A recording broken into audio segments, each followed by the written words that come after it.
Assalamualaikum warahmatullahi wabarakatuh. Nama saya Armaita Dwita Dita dengan NIM 61014210995 akan menjawab soal UTS mata kuliah PAI. Soal nomor 1, apa makna Adinul Islam dan bagaimana konsekuensi jika tidak memilih agama Islam sebagai keyakinan yang benar? Adinul Islam memiliki arti sederhananya, yaitu agama Islam adalah agama yang ajarannya sangat sempurna karena datang langsung dari Allah Subhanahu wa Ta'ala. Dinul Islam dibawa dan diajarkan oleh para nabi dan rasul, sejak Nabi Adam alaihissalam hingga Nabi Muhammad SAW sebagai nabi terakhir, bersumber dari kitab-kitab Allah dan sunnah para nabi yang bersangkutan. Dinul Islam yang dibawa Nabi Muhammad SAW bersumber pada Al-Quran dan sunnah Rasulullah. Oleh karena itu, Dinul Islam yang dibawa oleh Nabi Muhammad merupakan din atau agama yang paling lengkap serta satu-satunya agama yang diridhoi Allah Subhanahu wa Ta'ala, sebagaimana firman Allah dalam surat Ali Imran ayat 19. Lalu apa konsekuensi jika tidak memilih agama Islam sebagai agama yang benar? Menurut web yang pernah saya baca, jika tidak memilih agama Islam sebagai agama yang benar, maka kemungkinan ia tidak akan masuk surga dan kemungkinan ia akan merugi. Soal yang kedua adalah, mengapa kita harus bertuhankan Allah? Berikan argumentasi saudara dilengkapi dalil Al-Quran. Allah Subhanahu wa Ta'ala menciptakan umat manusia tidak sekedar untuk menikmati kehidupan dan kesenangan di dunia. Lebih daripada itu, manusia diciptakan untuk menyembah Allah Subhanahu wa Ta'ala dalam Al-Quran surat Al-Mu'min ayat 115-116. Alasan lain juga sebagai rasa syukur kita kepada Allah yang telah memberikan segalanya untuk umat manusia. Berikut bunyi surat Al-Mu'minun ayat 115-116. Bismillahirrahmanirrahim. Afa hasibtum annama khalaqnakum abathan wa annakum ilaina la turja'un.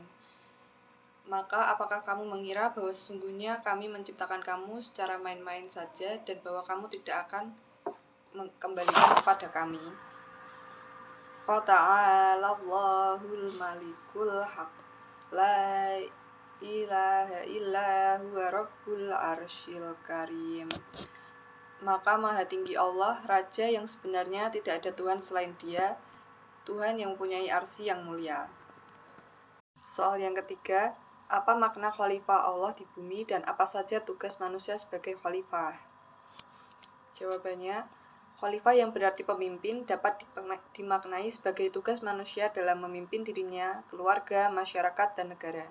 Sedangkan makna khalifah sebagai pengganti, yaitu tugas manusia menggantikan orang-orang terdahulu yang selalu mengabdi kepada Allah Subhanahu wa Ta'ala.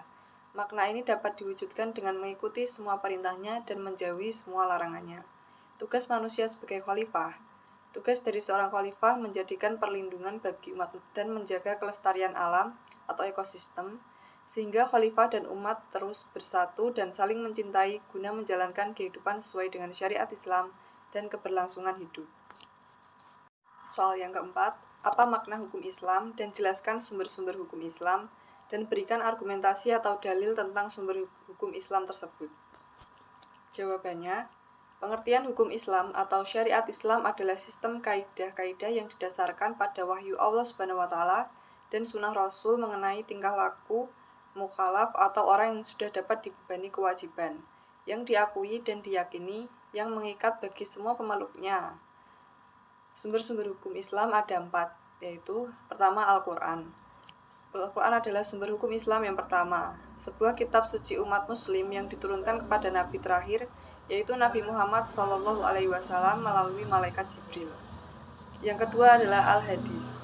Sumber hukum Islam yang kedua adalah Al-Hadis, yakni segala sesuatu yang berlandaskan pada Rasulullah SAW, baik berupa perkataan, perilaku, dan diamnya beliau.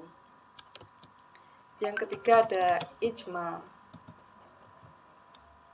Ijma adalah kesepakatan seluruh ulama mujtahid pada satu masa setelah zaman Rasulullah atas sebuah perkara dalam agama.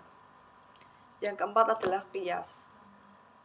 Qiyas adalah sumber hukum keempat setelah Al-Quran, Al-Hadis, dan Ijma. Qiyas menjelaskan sesuatu yang tidak ada dalil nasnya dalam Al-Quran ataupun hadis dengan cara membandingkan sesuatu yang serupa dengan sesuatu yang hendak diketahui hukumnya tersebut. Menurut saya, hukum Islam bukan hanya sebuah teori saja, namun adalah sebuah aturan-aturan untuk diterapkan di dalam sendi kehidupan manusia. Karena banyak ditemui permasalahan-permasalahan umumnya dalam bidang agama yang sering kali membuat pemikiran umat muslim yang cenderung kepada perbedaan. Untuk itulah diperlukan sumber hukum Islam. Soal yang kelima adalah, Islam adalah agama rahmatan lil alamin. Berikan contoh bagaimana wujud bahwa Islam itu rahmat bagi pemeluknya dan orang-orang yang belum meyakininya. Jawaban saya, Nabi Muhammad diutus dengan membawa ajaran Islam. Maka Islam adalah rahmatan lil alamin. Islam adalah rahmat bagi seluruh manusia. Rahmat artinya kelembutan yang berpadu dengan rasa iba, atau dengan kata lain rahmat dapat diartikan dengan kasih sayang. Jadi diutusnya Nabi Muhammad adalah bentuk kasih sayang Allah kepada seluruh manusia. Lalu contoh kenikmatan bahwa Islam itu rahmat bagi pemeluknya dan orang-orang yang belum meyakininya adalah bahwa Islam sebagai rahmatan lil alamin adalah agama yang memberikan rahmat kenikmatan bagi seluruh umat manusia. Maka pemeluk agama Islam dapat menikmatinya dan sebagai bentuk rasa syukurnya adalah dengan beribadah dan beriman kepadanya. Begitu juga dengan yang bukan pemeluknya atau yang belum beriman juga dapat menikmati kenikmatan tersebut meskipun mereka tidak beriman kepada Allah. Bentuk kenikmatannya adalah seperti dapat bernafas, dapat hidup dengan tenang, dengan menikmati ciptaan Allah seperti alam dan seisinya. Selanjutnya adalah hafalan sifat wajib Allah. Wujud kidam baqa mukhalafatu lil hawadisi qiyamuhu binafsihi wahdaniyah qadrat iradat ilmu hayat sama basar kalam qadiran muridan aliman hayan sami'an basiron mutakaliman. Sekian video jawaban UTS PAI dari saya. Terima kasih. Wassalamualaikum warahmatullahi wabarakatuh.